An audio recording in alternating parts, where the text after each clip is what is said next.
Everyone, आरती गुरुकुल में आपका स्वागत है। और कहानियों की इस श्रृंखला में आज हम पढ़ने जा रहे हैं एक कालजयी रचना प्रेमचंद जी की, जिसका नाम है ईदगाह।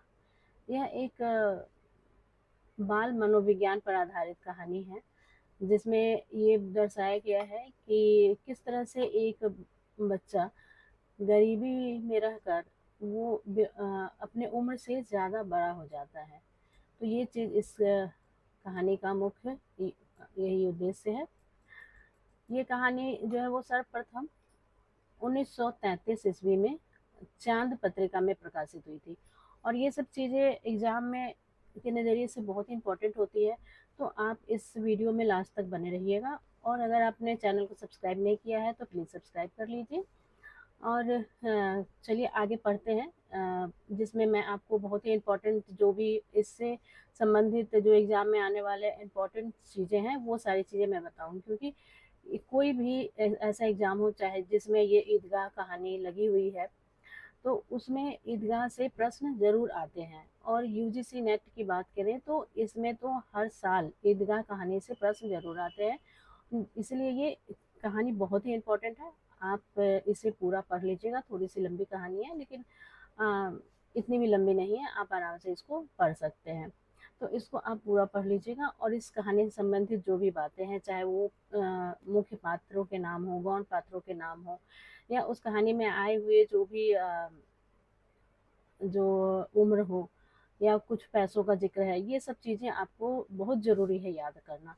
तो इसी नज़रिए से मैंने ये जो वीडियो है वो बनाया है कि आपके एग्ज़ाम में इसमें से एक एक प्रश्न जो भी है उसको कवर किया गया है। तो आप ध्यान से वीडियो को देखिएगा, और स्किप कर देने से कई चीज़ें आपको समझ में नहीं आती हैं, तो प्लीज़ स्किप मत कीजिएगा और पूरा वीडियो लास्ट तक ज़रूर देखिएगा। तो ये कहानी सर्वप्रथम अगस्त 1933 ईस्वी में चांद पत्रिका में प्रकाशित हुई थी। अब इस कहानी का जो मुख्य प्रतिपाद्य है वो जो मैंने आपको बताया कि ये बाल मनोविज्ञान पर लिखी गई हिंदी की सर्वश्रेष्ठ कहानियों में ईदगाह शिखर पर है। मतलब आप सोच सकते हैं कि इस कहानी का क्या महत्व है कि सर्वश्रेष्ठ कहानियों में भी जो है वो ईदगाह शिखर पर है। एक ये कालजयी रचना माना जाता है ये प्रेमचंद जी का।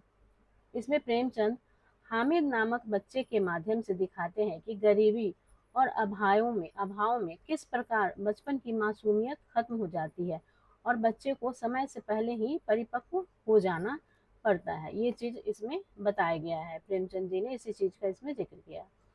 मुख्य पात्रों की बात करें तो यहाँ पे सबसे मुख्य पात्र इसमें हामिद है, जो कि 4-5 साल का गरीब लड़का है। माता पिता की मृत्यु हो चुकी है और ये दादी अमीना के साथ रहता है। दादी का नाम है अमीना। मेले जाते वक्त उसके पास 3 पैसे थे। ये सब चीज़ें बहुत ही इम्पोर्टेंट है। मेले जाते वक्त उसके पास कितने पैसे थे? 3 पैसे थे, जिनसे वह अपनी बूढ़ी दादी के लिए चिमटा लाता है। हामिद का चिमटा रुस्तमे हिंद है। हामिद ने अपने चिमटे को क्या नाम दिया है? रुस्तमे हिंद। तो ये प्रश्न भी इम्पोर्टेंट हो जाता है कि अगर आपसे पूछा जा सकता है कि हामिद ने अपने चिमटे को क्या नाम दिया था, तो हम कहेंगे रुस्तमे हिंद। और गरीबी के कारण ही वो समय से पहले ही परिपक्व हो जाता है। अब ये एक और पात्र है, इसमें मुख्य पात्र है अमीना, हामिद की दादी। हामिद की दादी है जिसका नाम है अमीना, और ये एक गरीब बूढ़ी विधवा औरत है जिसके पुत्र और बहू की भी मृत्यु हो गई है। लोगों के घर काम काज करके, सिलाई का या कुछ भी काम काज करके वो खुद का और हामिद का पालन पोषण करती है। इसके बाद है मोहसिन। मोहसिन जो है वो हामिद के साथ ईदगाह जाता है। तो यहाँ मोहसिन का जिक्र है। हामिद अपने गांव के कई बच्चों के साथ ईदगाह जाता है, जिसमें मोहसिन भी एक है। और मोहसिन जो है वो, इसके पास कितने पैसे हैं? कुल 15 पैसे हैं। तो आप अपने नोट्स में ये चीज़ें जरूर नोट कर लीजिएगा कि किसके पास कितने पैसे हैं। हामिद के पास 3 पैसे, मोहसिन के पास 15 पैसे है। आगे हम देखेंगे। और ये भी याद करना है कि कौन क्या खरीदता है। हमने देखा कि हामिद ने चिमटा खरीदा है, और ये मोहसिन क्या खरीदता है? भिश्ती खरीदता है। और भिश्ती की क्या है? कमर झुकी हुई है और उसके ऊपर मस्क है, जैसे कि पानी उड़ेलना ही चाहता हो। और ये भी इम्पोर्टेंट बात है कि मोहसिन के जो मामू हैं वो थाने में कांस्टेबल हैं। महमूद भी है जो मोहसिन के साथ ये हामिद हामिद और मोहसिन के साथ में महमूद भी जाता है। और इसके पास कितने पैसे हैं? 12 पैसे हैं। इसके पास 12 पैसे, और ये मेले में क्या खरीदता है? सिपाही खरीदता है। तो ये सब चीज़ें बहुत इंपॉर्टेंट है। और इसका सिपाही का पहनावा क्या है? खाकी वर्दी और लाल पगड़ी वाला है। ऐसा लग रहा है जैसे कवायद किए चला आ रहा है। साथ में एक और है जो जाता है हामिद के साथ, नूरे और सम्मी। तो नूरे जो है वो क्या खरीदता है मेले में? वकील खरीदता है। और ये कैसा लग रहा है? जैसे कि इसके मुख पर विद्वता है, और ये जैसे कि बहस किए हुए चला आ रहा है, ऐसा मतलब वो खिलौने की जो सजीवता है उसका वर्णन किया गया है। साथ में सम्मी जो होती है वो लड़की होती है, वो भी जाती है मेले में, और वो धोबिन और खंजरी खरीदती है। इसमें जो कुछ गौण पात्र हैं जिनका सिर्फ नाम का जिक्र आया है, लेकिन ये हमारे लिए इम्पोर्टेंट हो जाता है क्योंकि एग्जाम में इस तरह के प्रश्न भी आते हैं। जैसे कि चौधरी कयामत अली, ये गांव का सबसे धनवान व्यक्ति है। आबिद, आबिद का जिक्र है, एक बार ही जिक्र हुआ है, लेकिन अ, ऐसे जो पात्र हैं वो हमारे एग्जाम के नज़रिए से और भी ज़्यादा इम्पोर्टेंट हो जाते हैं। तो हामिद के पिता हैं, और हैजे से उनकी मृत्यु हो जाती है, और माँ माँ की मृत्यु पीलिया से होती है। ये कांस्टेबल के बारे में जिक्र है, जो कि मोहसिन के मामू हैं, और इनका वेतन 12 रुपए है, और घर पे कितने भेजते हैं? 50 रुपए भेजते हैं। तो इनका भी जिक्र है इसमें। अब हम बात करते हैं इसके कुछ प्रमुख उदाहरण जो हैं। इसी में आपको कहानी का सारांश भी समझ में आ जाएगा, क्योंकि कहानी का मुख्य सारांश यही है कि बच्चे जो है हामिद जो है वो अपने दोस्तों के साथ, जिसमें कि महमूद, नूरे, सम्मी, मोहसिन, इन सब के साथ वो मेले में जाता है, और मेले में किस तरह से बच्चे क्या क्या करते हैं, तो ये सब पूरा वर्णन है इसका। और अंत में होता है कि हामिद जो है वो चिमटा खरीद करके ले आता है अपनी दादी के लिए। तो इसमें कुछ ये प्रमुख पंक्तियां हैं, और इसी के माध्यम से हम कहानी को समझने का भी प्रयास करेंगे। सबसे पहले ये मोहसिन कहता है, हराम का माल हराम में जाता है। ये अपने मामू के बारे में मोहसिन कथन कहता है। हम लोग चाहें तो एक दिन में लाखों मार लाएं, हम तो इतना ही लेते हैं जिसमें अपनी बदनामी ना हो और नौकरी ना चला जाए। ये एक कांस्टेबल का कथन है। ये लेखक का कथन है कि आशा तो बड़ी चीज है, फिर भी बच्चों की आशा, उनकी कल्पना तो राई का पर्वत बना लेती है। ये लेखक का कथन है।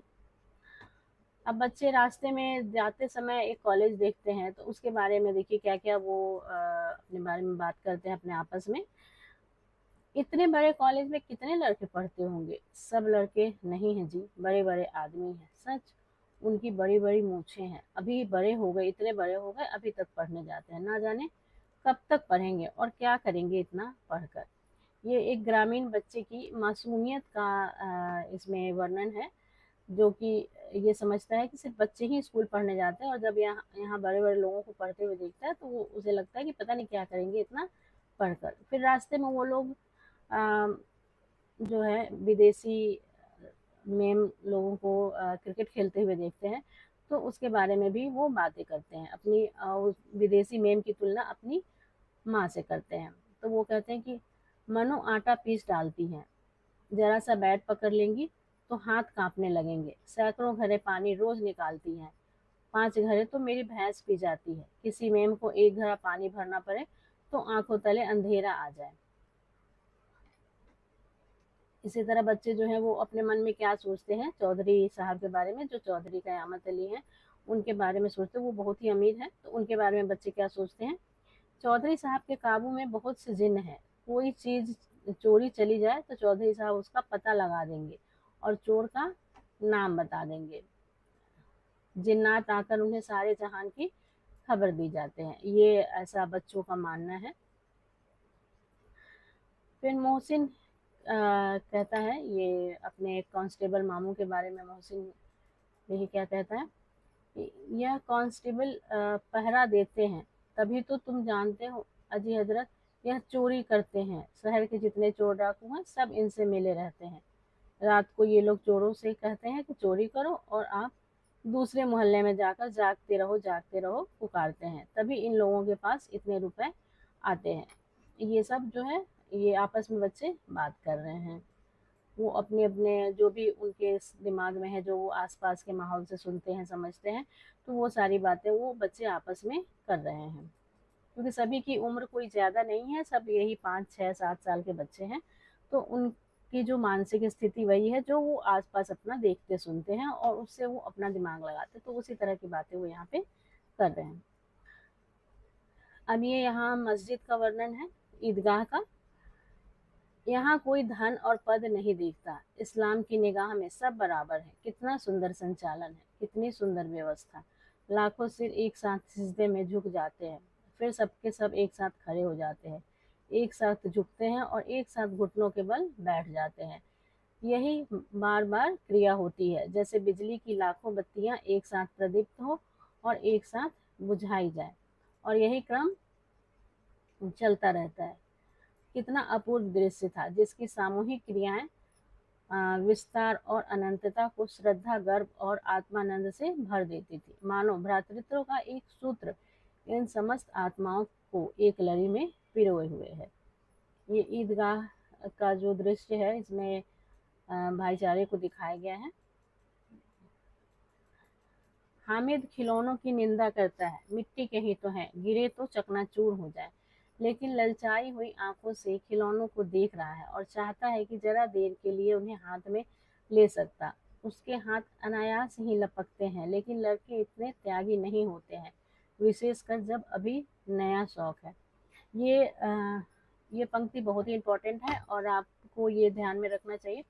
यहाँ पर जो है वो हामिद की चर्चा की गई कि किस तरह से हामिद के जो मनोभावों को उकेरा गया है, कि वो अपने सोच से तो बड़ा होता है और बड़ों की तरह सोचता है, क्योंकि उसकी घर की स्थिति ऐसी है, लेकिन उसका जो बाल मन है वो भी कहीं ना कहीं एक कुलांचे भरता है। वो आगे उसका मन करता है कि वो भी खिलौनों के साथ खेले, लेकिन उसकी परिस्थितियां ऐसी नहीं है। तो ये बहुत ही दयनीय स्थिति दिखाई गई है इसमें एक बाल मन की, और ये सिर्फ प्रेमचंद ही कर सकते हैं ऐसा। तो उन्होंने कहा कि ललचाई आंखों से वो खिलौनों को देख रहा, चाह रहा है कि वो मिल जाए, लेकिन उसके हाथ लपकते, लेकिन लड़के लड़के भी है, वो भी सारे बच्चे ही हैं और अभी नया नया खिलौना है तो वो खुद ही देना नहीं चाहते हैं, जैसा कि सभी बच्चों का होता है। अब क्या होता है, हामिद जो है वो लोहे की दुकान पर रुक जाता है, कई चिमटे रखे हैं। उसे ख्याल आया दादी के पास चिमटा नहीं है, तवे से रोटियां उतारती है तो हाथ जल जाता है। अगर वह चिमटा ले जाकर दादी को दे दे तो वह कितना प्रसन्न होंगी, फिर उनकी उंगलियां कभी नहीं जलेंगी। घर में एक चिमटा होना बहुत जरूरी है, ऐसा ये सोचता है हामिद, क्योंकि वो अपनी दादी को, अपने घर की परिस्थितियों को अक्सर देखता है और वो समझता है कि ये काम की चीज हो जाएगी। खिलौने से क्या फायदा, व्यर्थ में पैसे खराब होते हैं। चिमटा कितने काम की चीज है, रोटियां तवे से उतार लो, चूल्हे में सेक लो, कोई आग मांगने आए तो चटपट चूल्हे से आग निकाल कर उसे दे दो। अम्मा बेचारी को कहाँ फुर्सत है कि बाजार आए, और इतने पैसे ही कहाँ मिलते हैं, रोज हाथ जला लेती हैं। अम्मा चिमटा देखते ही दौड़कर मेरे हाथ से ले लेंगी और कहेंगी मेरा बच्चा अम्मा के लिए चिमटा लाया है, कितना अच्छा लड़का है। इन लोगों के खिलौने पर कौन इन्हें दुआएं देगा। बड़ों की दुआएं सीधे अल्लाह के दरबार में पहुंचती हैं और तुरंत सुनी जाती हैं। मेरे पास पैसे नहीं है, तभी तो मोहसिन और महमूद यूं मिजाज दिखाते हैं, मैं भी इन्हें इनसे मिजाज दिखाऊंगा। खेलें खिलौने और खाएं मिठाइयाँ, मैं नहीं खेलता खिलौने, किसी का मिजाज क्यों देखना। मतलब वो बच्चे उसे नहीं दे रहे हैं, तो इस पर वो हामिद जो है ये अपने मन में सोच रहा है। मैं गरीब सही, किसी से कुछ मांगने तो नहीं जाता, आखिर अब्बा जान कभी न कभी आएंगे, अम्मा भी आएंगी, फिर इन लोगों से पूछूंगा कितने खिलौने लोगे, एक एक को टोकरियों खिलौने दूंगा और दिखा दूंगा कि दोस्तों के साथ इस तरह का सलूक किया जाता है। यानी एक बच्चा जो है वो अपनी परिस्थितियों की वजह से वो कितना कुछ सोच रहा है, जैसे कि बड़े लोग सोचते हैं अपने घर परिवार और अपने परिस्थितियों के बारे में, उस तरह से ये सोच रहा है। इसीलिए इसे बाल मनोविज्ञान पर आधारित कहानी इसको माना गया है। अभी अब ये अपने चिमटे के बारे में बखान कर रहा है कि मेरा चिमटा कैसा है, कि अभी कंधे पर रखा तो बंदूक हो गई, हाथ में ले लिया तो फकीरों का चिमटा हो गया, चाहूँ तो इससे मजीरे का काम ले सकता हूँ। एक चिमटा जमा दूँ तो तुम लोगों के सारे खिलौनों की जान निकल जाए। तुम्हारे खिलौने कितना भी जोर लगाए, मेरे चिमटे का बाल भी बांका नहीं कर सकते। मेरा बहादुर शेर है चिमटा। तो चिमटे को उन्होंने ये हामिद ने क्या क्या नाम दिया, एक तो रुस्तमे हिंद और एक बहादुर शेर। तो ये इम्पोर्टेंट है, हो जाता है ये सब चीज़ें, इसलिए पंक्ति को ध्यान से पढ़ना बहुत ज़रूरी है। तो बहादुर शेर भी कहा है और रुस्तमे हिंद भी कहा है। अब यहाँ कहते हैं, आग में बहादुर ही कूदते हैं जनाब, तुम्हारे यह वकील सिपाही और भेस्ती लौंडियों की तरह घर में घुस जाएंगे। आग में कूदना वह काम है जो यह रुस्तमे हिंद ही कर सकता है। यहाँ पे दोनों चीज कहा गया है, रुस्तमे हिंद भी और बहादुर शेर भी चिमटे को। कानून के मुंह से बाहर निकलने वाली चीज है, उसको पेट के अंदर डाल दिया जाना बेतुकी सी बात होने पर भी कुछ नयापन रखती है। अब ये अमीना के बारे, अमीना दादी जो है उसकी, उसके बारे में कथन है कि वो जैसे ही चिमटा देखती है पहले तो क्रोधित होती है, लेकिन फिर जब वो कहता है कि ये मैं तुम्हारे लिए लाया हूँ क्योंकि तुम्हारा हाथ बार बार जल जाता है, तो वो अचानक मतलब उस समय का जो वर्णन है, जो शब्द यहाँ पे लिखे गए हैं वो बहुत ही मार्मिक है। बुढ़िया का क्रोध तुरंत स्नेह में बदल गया, और स्नेह भी वह नहीं जो प्रगल्भ होता है और अपनी सारी कसक शब्दों में बिखेर देता है। यह मूक स्नेह था, खूब ठोस रस और स्वाद से भरा हुआ। बच्चे में कितना त्याग, कितना सद्भाव और कितना विवेक है। अब ये अंतिम पंक्ति है, बच्चे हामिद ने बूढ़े हामिद का पार्ट खेला था और बुढ़िया अमीना बालिका अमीना बन गई। वह रोने लगी, दामन फैलाकर हामिद को दुआएं देती जा रही थी और आंसू की बड़ी बड़ी बूंदें गिराती जा रही थी। हामिद इसका रहस्य क्या समझता। मतलब ये सब चीज़ें सोचने के बाद जो है वो उसको देखने के बाद अमीना जो है वो एक बच्चों की तरह फपक फपक रोने लगी और मुंह से उसके दुआएं निकल रही थी बच्चे के लिए। और क्योंकि बच्चे हामिद हामिद ने जो क्या काम किया था वो एक बूढ़े हामिद का काम किया था। तो ये सब चीज़ें एग्ज़ाम के नज़रिए से बहुत इम्पोर्टेंट है, और उम्मीद करती हूँ कि आप लोगों को ये वीडियो अच्छा लगा होगा। तो आप इसमें कुछ विशेष बातें हैं जो भी है वो मैं आपको और बता देती हूँ। सबसे पहले तो ये बाल मनोविज्ञान पर आधारित है। ये सब चीज़ें कई बार होता है एग्जाम में ये पूछ लिया जाता है कि कहानी का जो मुख्य प्रतिपाद्य है वो क्या है, तो ये सब चीज़ें आपको ध्यान में रखनी होंगी। ये बाल मनोविज्ञान पर आधारित है, मुस्लिम समाज का चित्रण है, इसमें जो पृष्ठभूमि है वो मुस्लिम समाज पे है। सामाजिक आर्थिक ऊंच नीच का वर्णन है, पुलिस विभाग में व्याप्त भ्रष्टता का वर्णन है, गरीबी और अभाव के कारण बचपन की मासूमियत के खत्म होने का भी वर्णन है कि किस तरह मासूमियत खत्म हो जाती है गरीबी और अभाव में, परिस्थितियाँ सोचने का तरीका भी बदल देती है। यह कहानी गरीबी में भी उच्च संस्कार को चित्रित करती है, यानी कि ये कहा जाता है कि इस कहानी में ये दर्शाया गया है कि ऐसा नहीं है कि अमीरों के ही उच्च संस्कार होते हैं, गरीबी में ज़्यादा उच्च संस्कार होते हैं। इस कहानी में बाल मन और मातृवात्सल्य, ये भी चीज़ है, मातृवात्सल्य को भी याद रखिएगा। बाल मन को भी दिखाया गया है और मातृवात्सल्य को भी दिखाया गया है। और इसमें है कि एक और इम्पोर्टेंट चीज़ है कि वहाँ सारे खिलौने 2 पैसे में मिल रहे थे और दुकानदार ने चिमटे की कीमत 6 पैसे बताई थी, लेकिन वो 3 पैसे में ही ले आता है।